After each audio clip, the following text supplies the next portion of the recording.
Hello, everyone. Rob Guest from football.london here, and welcome to the latest episode of Gold Guest Talk Tottenham, sponsored by NordVPN. Alasdair joining me as ever. Ali, how are you? Yeah, good. We've actually kind of had quite a busy international break compared to normal ones where you can see the tumbleweed blowing by. Hopefully, nothing negative. We'll find out at the press conference today, but seemingly just a busy, kind of almost fruitful international break, but quite frankly, still desperate for the Premier League to return this weekend. Yeah, I mean, it's only been a fortnight, but it just seems to have dragged on forever. But I'm sure everyone's just counting down, the hours now until tomorrow's game against Sheffield United at Tottenham Hotspur Stadium. First up, we're going to discuss Tottenham's 25-man Premier League squad for the 23-24 season. You've probably heard on here we've been discussing this quite a bit. Obviously, Spurs have had issues when it's come to their non-homegrown players in the past, and I'd probably say 2 weeks ago we were thinking, well, there's going to be a couple of players here who Ange Postecoglou is going to have to cut from the squad that he submits to the Premier League. But following a late flurry of transfer movement with a number of loan exits, Davinson Sanchez making a permanent move to Galatasaray, Spurs, I mean, it was pretty straightforward decision in terms of the 25-man squad because they didn't need to cut anyone in the end.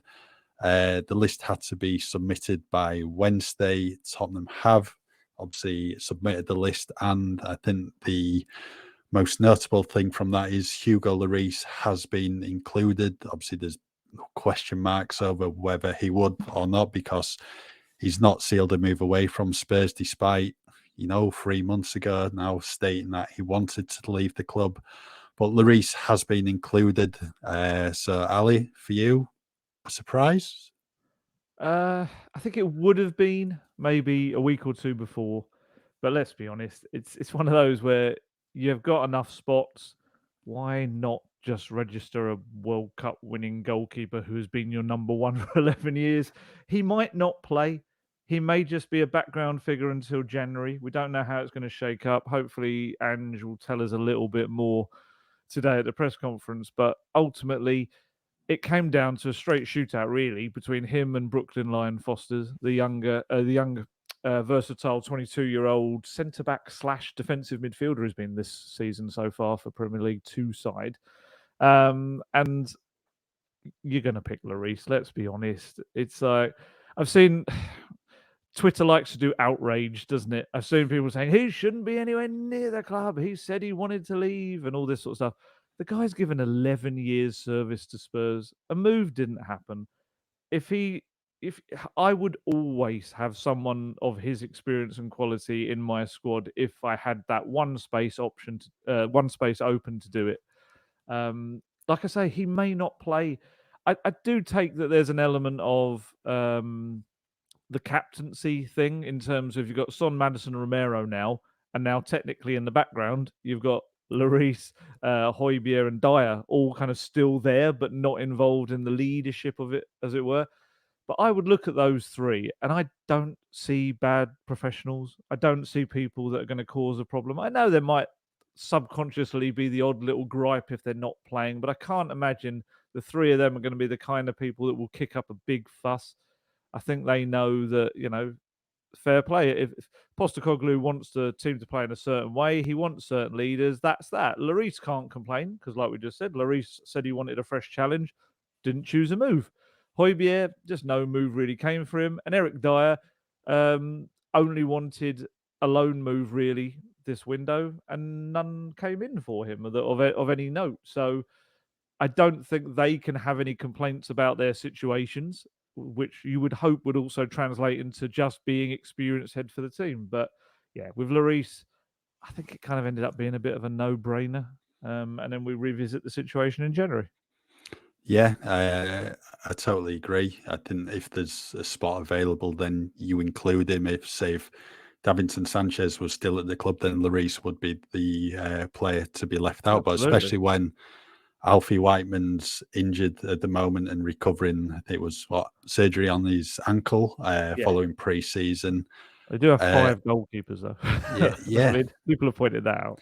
But you've seen it before at clubs where they have a goalkeeping crisis. The number one will be injured, the deputy will come in, and he might pick up an injury. So I think you've just got to cover yourself because, I mean, Brandon Austin's not made his senior debut for Tottenham. Obviously played in pre-season friendlies, but if you were in a situation where Vicario's injured, Forster is, then I think you'd want Lloris in the goal rather than Brandon Lloris, Austin. second or third? Third for me. Okay. Yeah, I'd still stick with Fraser Forster. I mean, Lloris has said, obviously, he wants to move from the club, and I don't think it's a good look or it'd be fair on Fraser Forster if now Lloris is included in his 25-man Premier League squad and then automatically just moves back up to, second choice. I Even wouldn't if think he's one of your highest earners? I would still go with Forster as second choice. I think that's the right thing to do. And yeah, I mean, we'll find out tomorrow at 2 p.m. when the team news is confirmed. But for me, Forster should be second choice. And if, Vicario's injured or suspended, Forster starts. I think that's the only right thing to do. But Lloris, yeah, if he may get a place on the bench if there is an injury to Vicario, but that's one thing we'll have to wait and see. I think Postecoglou will do what you think. I Yeah. think he will probably think Lloris wanted to go. You technically, I'm registering you in case of emergency, but that's it. Personally, I would probably put Lloris on the bench only because I think he's a better goalkeeper, and that's no slight on Fraser Forster, who is a good goalkeeper. But I just think Lloris is just a little step above. I know people kind of have gripes about things he's done, is maybe his footwork at times and games where he hasn't helped out Spurs, but there's so many games when he has helped Spurs out and saved them matches and points and things like that over the years. I would, do you know what? There's also a part of me, whether it's just a very a sentimental side, I'd like to see him have a goodbye game, just to have, because that was my only thing about 11 years of service to the club. Had he gone out the way he'd gone out, and Newcastle being his last game would have been a bit disappointing for me. I mean, let's be honest. In an ideal world, we don't want him to have a farewell game because it means that something's happened to Vicario. But you never know. Maybe January and a FA Cup game, perhaps. I don't know. But yeah, personally, I would be slightly happier turning to Lloris as my backup than I would for Forster. I think Forster's got a lot of good things going for him. I just still think Lloris, maybe in the Postecoglou system, sweeping up behind the high line, maybe is slightly better. Yeah, well, like I said, we'll find out 2 p.m. tomorrow and then over the course of the season. But I mean, Lloris could be on the move in January potentially if, an option. Yeah, if an option comes his way. But for now, he is part of the 25-man Premier League squad. Other than Lloris, I mean, it was pretty obvious in terms of who he was going to be picking. I saw you wouldn't think so from social media, though. Yeah, I was going to say, saw some of the comments on social media about Eric Dier's inclusion in the squad. But I mean, come on. I mean, they're short enough on defenders already. You're not going to imagine?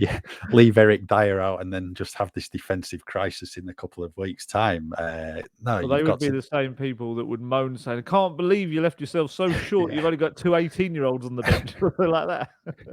You've got to cover yourself. And I know Eric Dier's not been in the matchday squad in the first 5 games, but he could come in now, potentially. You need that option. You need cover. Like I said, already so short on centre-backs, following Sanchez's move and the failure to bring in another centre-back before the Premier League transfer deadline. Don't make things even more difficult for yourself. So other than that, I think it was pretty straightforward. Some names not on there: Pape Metasar, Destiny Doggy, and the reason for that is because they're classed as under 21 players. But having a look at the Premier League rules, it looks like Pape Metasar can be classed as a homegrown player from next season. Basically, the Premier League define a homegrown player as homegrown player means a player who, irrespective of nationality or age, has been registered with any club affiliated to the Football Association or the Football Association of Wales for a period, continuous or not, of 3 entire seasons, or 36 months before his 21st birthday, or the end of the season during which he turns 21. Sarr turned 21 yesterday, and this is the 3rd season he's been registered as a Tottenham player. He was at Metz for the 21-22 season, but he was still registered as an under-21 player. He was on the list last season, and he's on the list this season. So that means he will have done 3 seasons as a Spurs player. So I think that will come as a boost to have him as a homegrown player. Absolutely. I think we should do a separate podcast where you just read out Premier League and FA rules. just a load of them each episode. It's a terrific thing because it is something that Spurs. I was trying to think of the last foreign player that did that for Spurs. It must have been a while. I can't think for Spurs, but Arsenal have certainly benefited from the rules in terms of Gabriel Martinelli and William Saliba. Saliba had 3 seasons on loan back in France, following his move to Arsenal. Rule, isn't it? When you apply, despite the fact that you're not in the UK. Yeah, I know, but I mean that's the benefit of these rules. They can register him as an under-21 player, and then after his 3 seasons in France, he came back, I think made his first appearances for Arsenal last season. He was classed as an under-21 player, and this season, both he and Martinelli are homegrown, so make use of the rules. Absolutely. I mean, it kind of does raise the prospect of next summer Spurs being able to go foreign player mad, because obviously he then doesn't come into the thinking when it comes into the foreign player spots. Udogie won't be old enough yet anyway at that point. Brian Hill, what list is he on? He's now in the main list, isn't he? Brian Hill is the main list. Destiny Udogie will be on the main list next season. It's his last. Oh, really? It will be his last year as under 21 because he turns 21 in November. Right. Okay. So those two aside, you'll have likely Lloris, Dier, maybe Højbjerg, depends how the season unfolds. You're going to get a load, I think, out the door. Yeah, it could end up that Spurs, have a 2 or 3 short on the foreign player list, which will be something that we've. What we're going to talk about most weeks. We spent so much time discussing. Oh no, they're not going to make it this time. I think that's a very if you can use the rule to your advantage, why not? And hopefully, Pape Matar Sarr is a Spurs player for many years to come, and having him as a homegrown player, despite the fact that he's a Africa Cup of Nations winning Senegal international, is a very handy kind of use of the rules, and I think he's going to be a bit of a superstar as well. Do you see Pedro Porro, because it was his birthday, wasn't it? Calling him Star. They all call him Star Boy, don't they? All right. Okay. Star Boy. Because you could just tell how good he's going to be. Although I am intrigued when Bentancur comes back, whether I still think that 3 will be in full strength, will be Bentancur, Basuma, and Maddison. But yeah, Pape Matar is going to be a Star Boy. Yeah.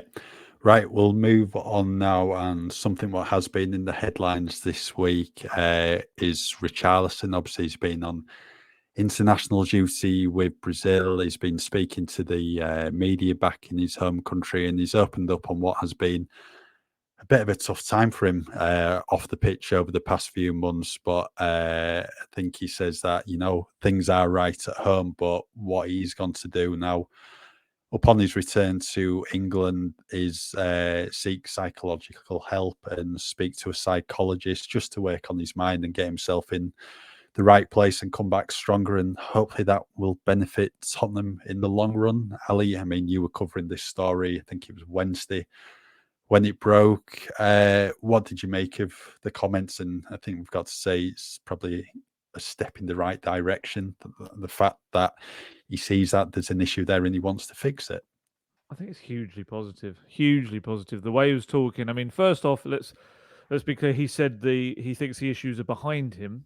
But I love the fact that he is still saying, but I need to go and speak to someone, just process it all and make sure it is kind of I'm all good with it, and just any kind of mental health issues that might still be there are sorted. And it's such a huge thing. Just removing this silly stigma from just talking to people. It's just like it's the most obvious thing, yet sometimes seems the strangest thing for people to comprehend. Yet I think there's now an acceptance of it not being strange at all, it being something that should be such an important part of life. And be so, there's so fewer people I think would be struggling if they could just make that first step. And I think having the Dele Alli interview, I know this is a very different situation, but Dele speaking about it a month or two ago, and now Richarlison coming out, and all of Brazil, all the young people in Brazil, young players, whatever, hearing him saying, "Yeah, no, I'm going to go and get some psychological help, just kind of clear my mind and just get myself kind of fine tuned in a way." Bit like it's no different to like going in for an MOT for a car, but doing it for yourself, just getting yourself right. It's not always about the physical side of you; it's about the mental side as well. And I think it's a massive thing for him to do, for, like I say, to set an example, but also just mainly for himself, just go in the right direction. If people aren't aware, what appears to have happened with Richarlison is that um, in his quotes, he says about so people leaving him that maybe were only looking after his money and things like that. The Brazilian media have reported that this gentleman that was his I don't know how to describe it, almost like a financial advisor slash agent who'd been with him since he was very young, right at the start of his career. And looking back at stuff, they look to have been very close. Richarlison would live with him and his family and everything, very much kind of side by side throughout his career. They've parted their ways and they've gone in their different directions. And it's just, I think the last 5 months have been a bit of I guess, a shock to his system for Richarlison. He's had this constant in his life who suddenly isn't there anymore, and obviously it seems to be a little bit acrimonious by the way he talks as well.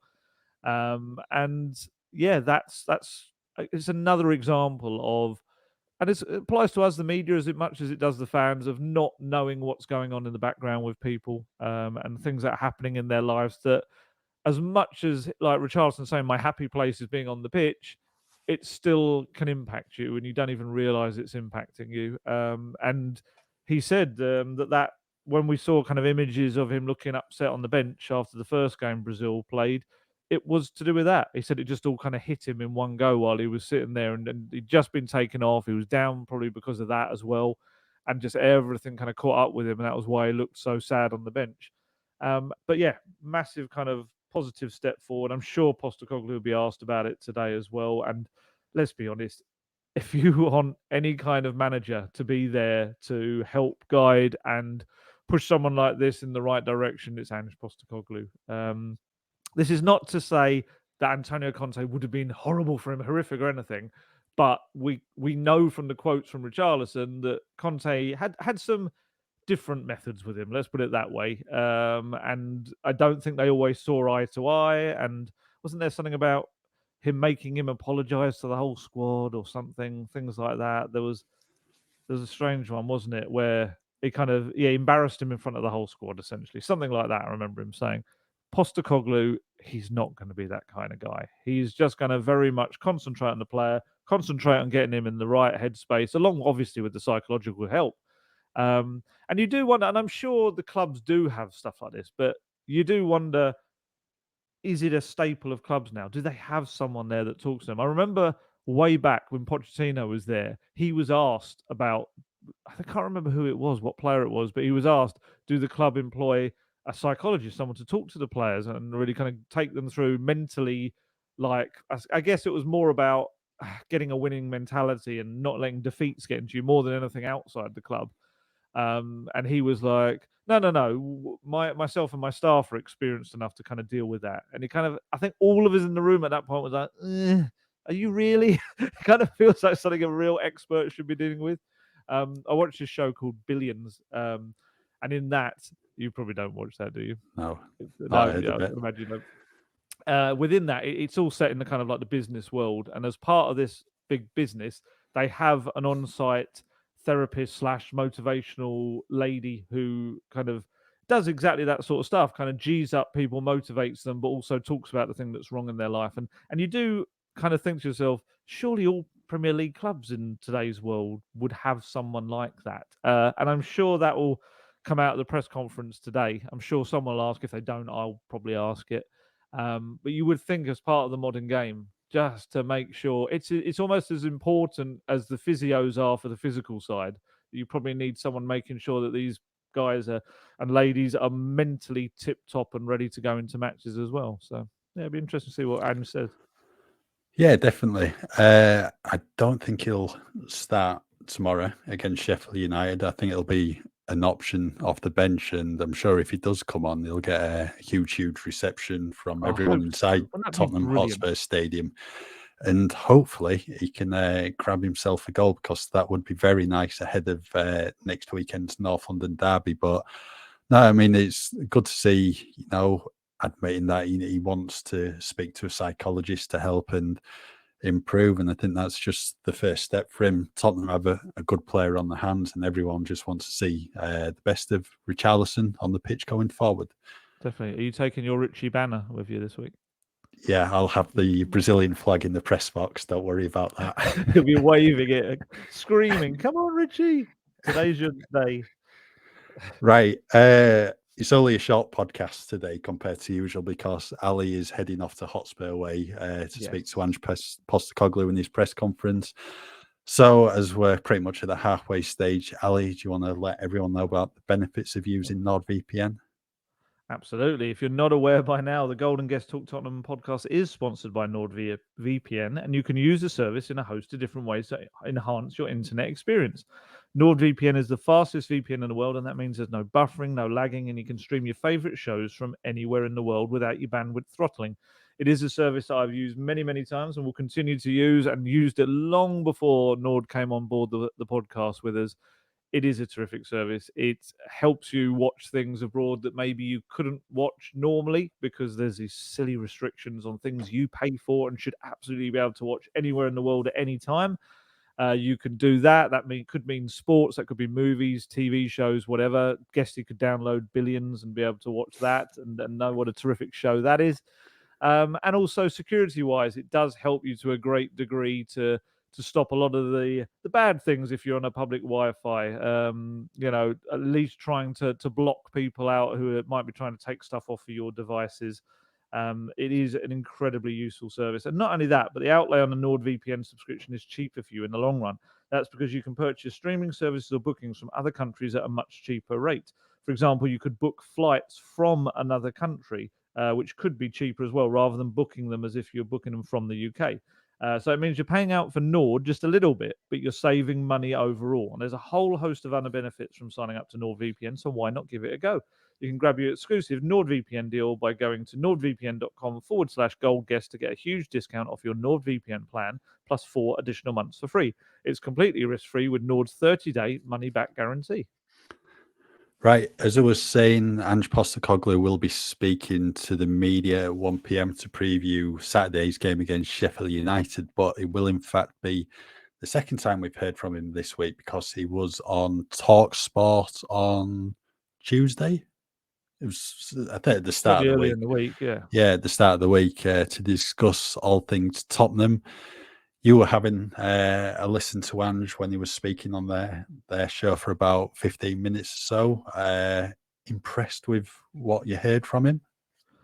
I think we always are. Yeah. We always are. He just speaks so well.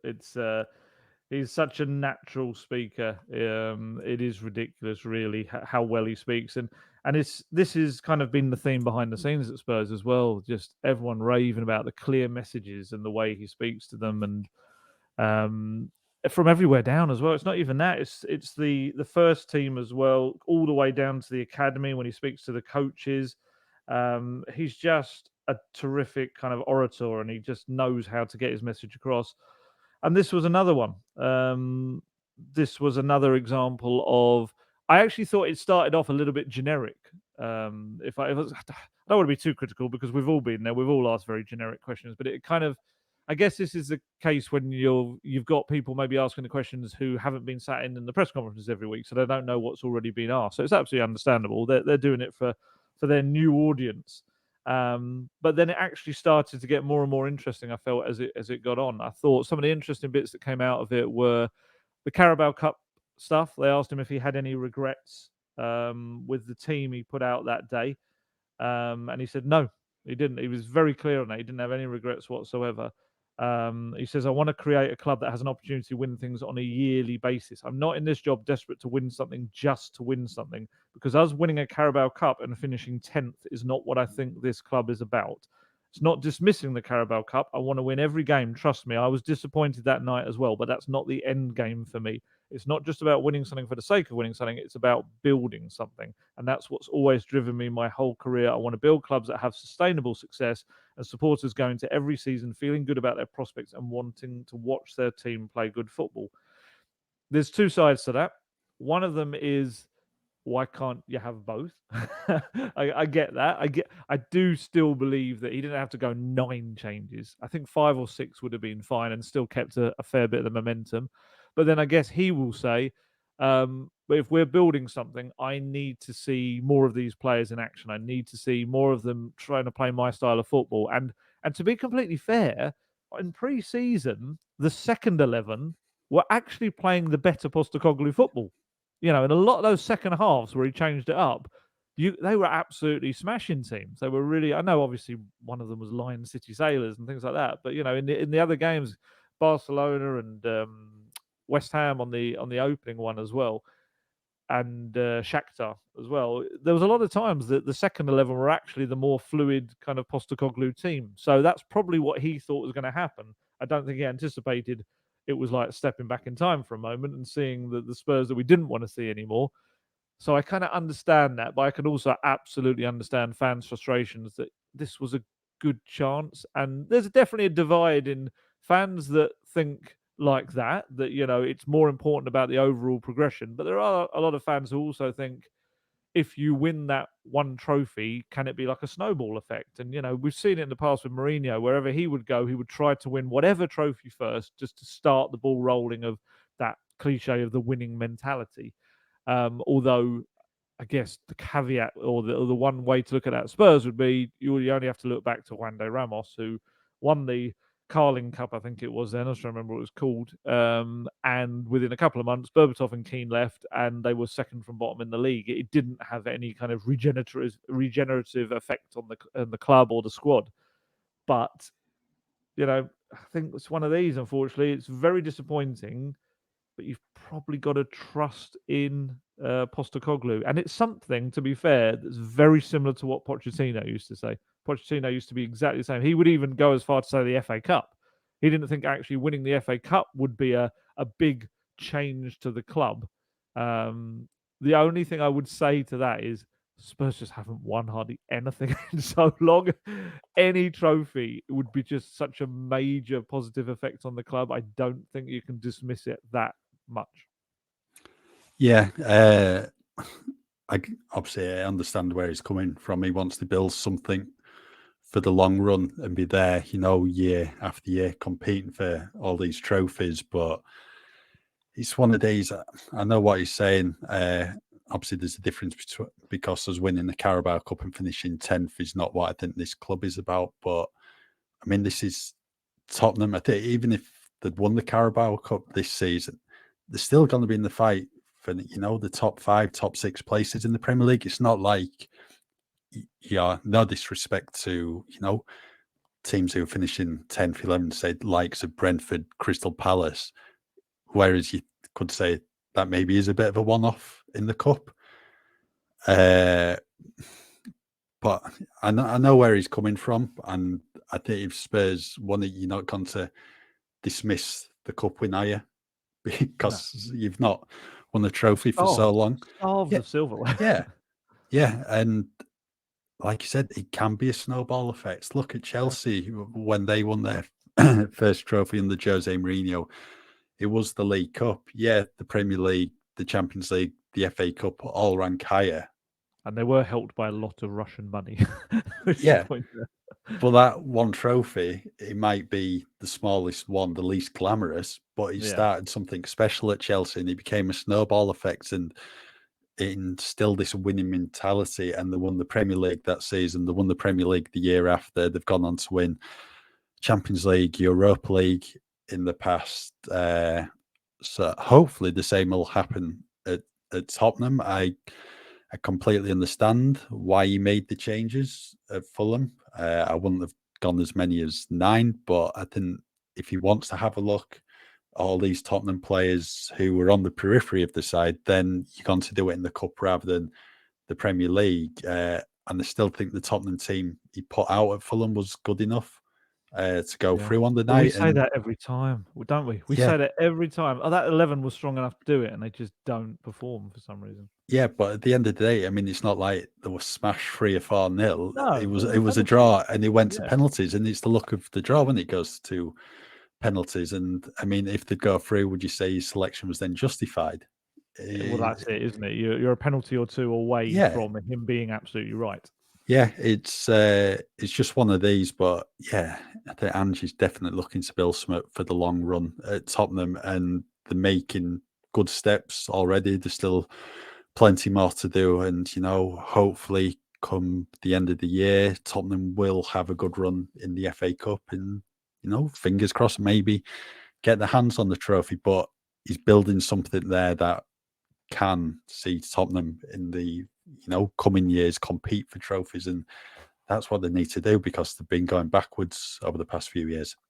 And the weird thing is the thing. Look, let's make this very clear. No one wants to be out of a cup. Absolutely no one wants to be out of a cup. You want to win a cup, especially a team like Spurs that desperately need to win trophies. But there is this kind of side effect that he will now have completely free weeks almost every week to work with his team. And I guess for someone like Postecoglou, who's trying to rip up and change an entire way a team of playing, to have a full week every week before you're playing a game, getting his methodology and philosophy and ideas across to this team, I do think it's going to benefit them massively. Look, I would much rather be in the Carabao Cup still, because I do think it's such a winnable competition. Although probably Man City will end up going, well, they're still in it, aren't they? Presumably, they always play like a really strong team. Yeah, they've not even entered it yet. Of course they haven't. Their Yeah, next game's third round. That's it. I'm so confused by Spurs. Actually, classic Spurs, isn't it? You haven't played in the second round for years and they go out. But yeah, I do feel like this kind of the only positive side effect being these full weeks on the Hotspur Way training pitches. I think it gets the Postecoglou team to a better place quicker than it would have been. And I think that's the only small positive you can take from it. And like we've said, in a season when perhaps top 5 will get you a Champions League place, I don't think having that extra concentration on training ground time is going to be a bad thing at all. No, Well, and the apart fact from that not winning the cup. yeah, and the fact that they're only in 2 competitions now, surely they're going to go all out for the FA Cup, and fingers crossed Absolutely. there will be a kind draw in the third round come January. Right, moving on to something else. What had Tottenham fans excited this week was what looks to be the signing of a very talented 16-year-old from Croatia, Luka Vuskovic. He's made his name for Hajduk Split. I think he played about 8 times in the Croatian league last season, helped them win the Croatian Cup. A number of big teams such as Man City, I think Chelsea, Liverpool, and PSG have been looking to sign him, and Spurs appear that they've won the race for his signature. Yes, it looks that way. Just very, very quickly, only in case people haven't, I do suggest people go and read. We put the transcript up of Postecoglou's Talksport interview. There were other little good bits, like spoke about Romero, not disagreeing with Messi that he was one of the best in the world and how no one wants to train with him. He sounds very Eric Lamela-like, wear your shin pads in training kind of thing. And he was also very good on Basuma and the chat he had with him pretty much the first day, I think, and telling him he could be a real leader and inspire the young kids. And then the next morning he was late and he kind of told him, you can't be like that if you're going to be a leader. And since then, apparently he's been superb with his timekeeping. But yes, Luka Vuskovic. I've never seen so many people get so excited about one of the youngest people I've ever seen linked with Tottenham Hotspur. It was a very strange evening. Because I think there were genuinely a lot of people that thought he was the answer right now to the team's defensive issues. It was like, goodbye, Eric Dier. We've got Luka Vuskovic. And yeah, look, he is an incredibly talented young player. There's a real feeling that he's going to be one of the best in the world just in a couple of years' time, at least. He is a unit. He's like 6'4". He is probably the tallest, most broad 16-year-old I've ever seen. It's one of those where you'd see him walking around like a sixth form or something and thinking, what? There's no way you're still in school. But he's got everything to be a Postecoglou centre-back as well. Hopefully, Postecoglou is still there in 2 years' time, which will mean that everything has gone very well at Tottenham. He's got lovely kind of ability on the ball, good reading of the game. I saw Josko Gvardiol quotes about him saying that how he is going to be the next big thing. And yeah, I mean the way the FIFA rules work mean that Spurs can't any Premier League side, because of the pleasures of Brexit, cannot sign any foreign overseas players until they turn 18. So they're going to have to wait. I saw some suggestions, I think it was from the Croatian media, that he and his family are over here now sorting out the deal, or certainly have been. So we'll see. I don't even know whether Spurs announced something like that. I think it's one of those where it might just happen, that they don't really always announce academy deals. And presumably at this point, it would be an academy deal, although with the thinking that surely when he's 18, he comes into the first team squad. And also, I wonder how it's going to work. Does he go back to Hajduk Split? Or does he end up getting loaned out somewhere else? Can they even do that? Do FIFA rules allow them to then put them out somewhere? Because it's all a bit kind of muddled thanks to the rules, and there were actually changes in the rules as well. So we'll find out a little bit more about it. I don't know. I don't think Postecoglou will be asked about it, because first off, if it's not done, he doesn't talk about them anyway. And second off, I can imagine him kind of saying, yeah, he's a kid. And that's it. And that's kind of a subject over.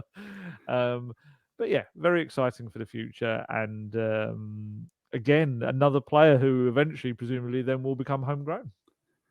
Yeah, you'd think so, looking at the rules, because he'll be there once he's 18, so that'll be the 3 seasons, providing, of course, he's still a Tottenham player by the time he does get to the age of 21. True. But a lot of competition for him, though. Yeah, definitely. And the hope is that he will just improve in these 18 months or so until he turns 18 and he can link up with Spurs. Not sure whether it'll be as soon as he joins 18 or will it be from the start of the 25-26 season. Yeah. We'll have to wait and see. But obviously Spurs signing what seems to be a very talented player, and they're clearly planning for the future, because they've got a really young defence as it stands at the moment, and adding a 16-year-old who will eventually, fingers crossed, become a first-team player for Spurs. And I think Man City earlier in the year, there's reports that they'd had a £10.2 million bid rejected for him. So it'd be interesting to know what Spurs are paying for a 16-year-old. Yeah, That just shows where the game's going, doesn't it? Wow. it does.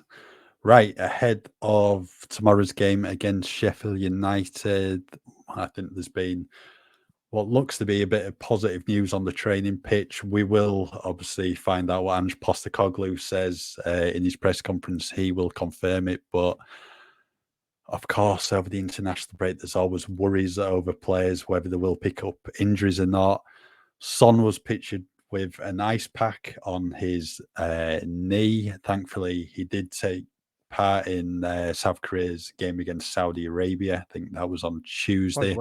Played well. Watched that game. Yeah, and then Christian Romero, I think everyone was holding their breath over him, because he was world's best defender.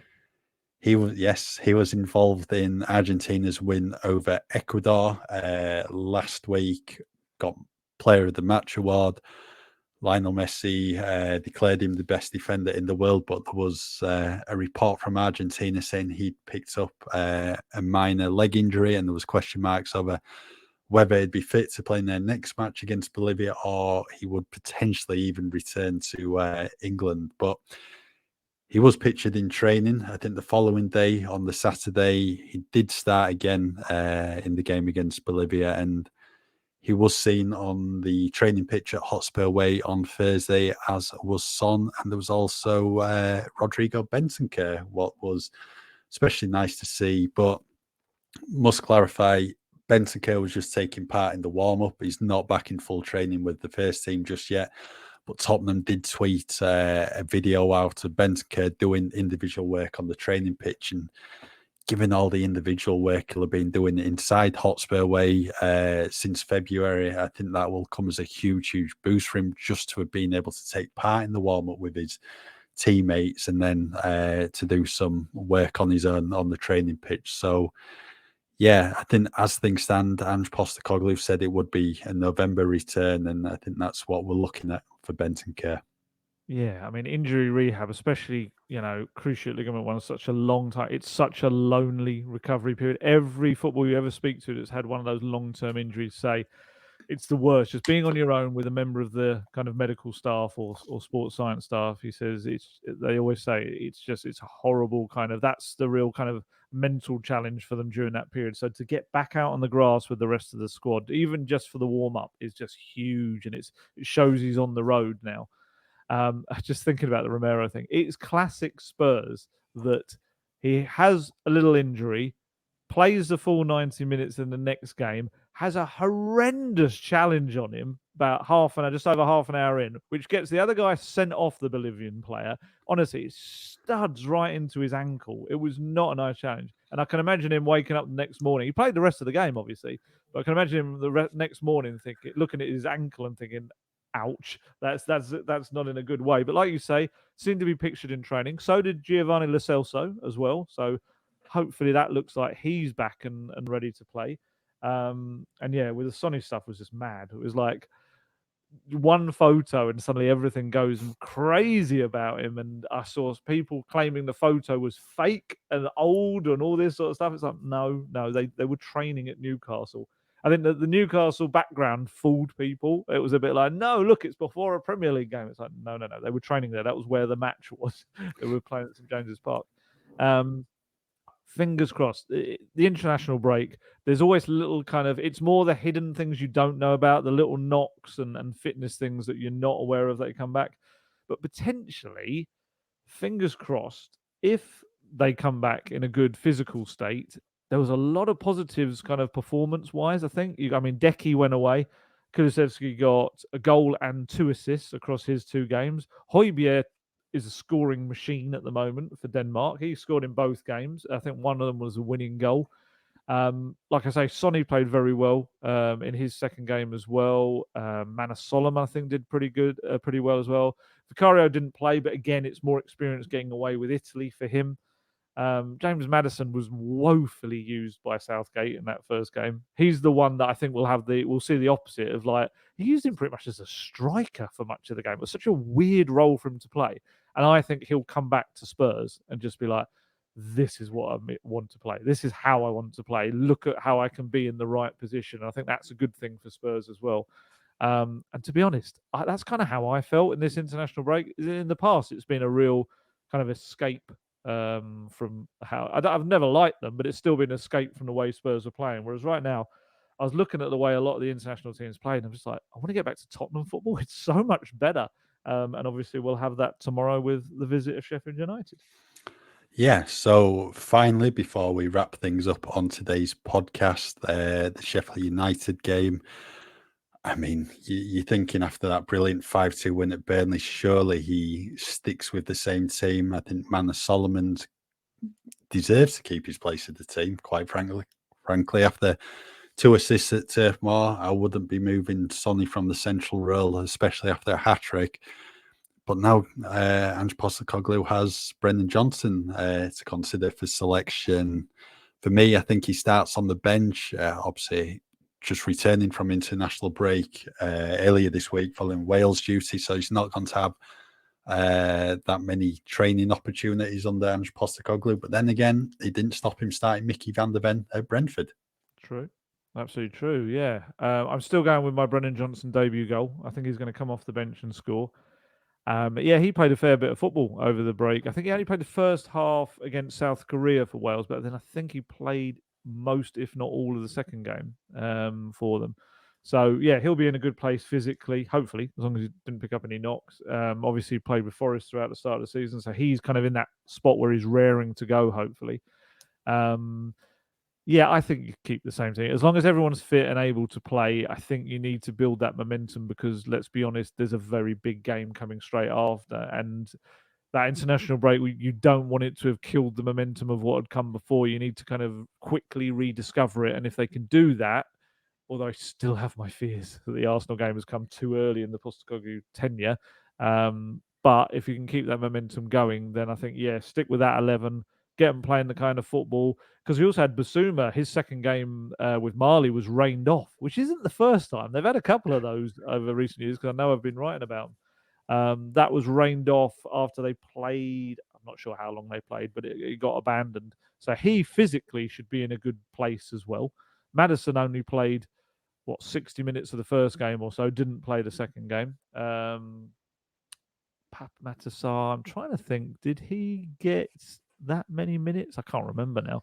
Either way, that midfield three should be pretty fresh, and that's the engine room of the team. So, yeah, stick with it, stick with the 11, and it should hopefully, on paper, our favourite expression, have too much for Sheffield United. Yeah. Right, we'll leave that there for today's latest episode of Gold Guest Talk Tottenham.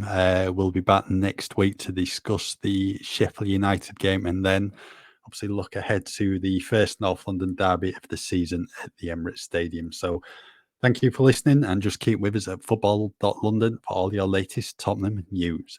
To grab our huge discount off your NordVPN plan, go to nordvpn.com/goldguest. You can receive an extra 4 months for free, and there's no risk with Nord's 30-day money-back guarantee. You can find the link in the episode description box.